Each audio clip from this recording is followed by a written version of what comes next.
Down tayo dito sa may Moonwalk. Grabe traffic sa Parañaque, Pasig, grabe. O, ito yung gagawin natin na crosswind sportivo. Pares lang din naman yun. Ito, mag-umpisa tayo sa likod para pagdating natin doon sa harapan, wala na tayong tayuan doon. Baklasan na ng lahat. Install. Okay, tara, umpisa na natin magbaklas. So ito, ayan, nakapaglatag na tayo. Galing yan sa dulo, babaklasin na natin tong dashboard ni Bossing. Ito, ayan, papalitan na natin ito ng ating Android head unit. Okay, tara, let's go!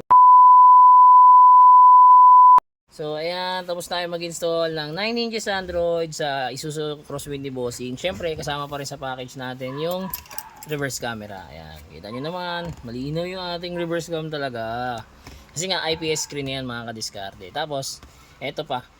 Nag-avail sa atin si Bossing nito. Ayan, yung front dashcam. Ito yung front dashcam natin. Ayan.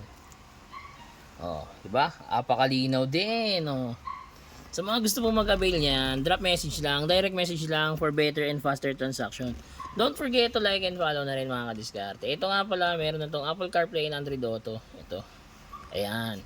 Tapos pwede ka na rito mag-Waze, Netflix, YouTube, Spotify yan, Google Maps, pwede yan. Sa mga gusto mag-avail, DM lang. Ingat, ride safe sa lahat.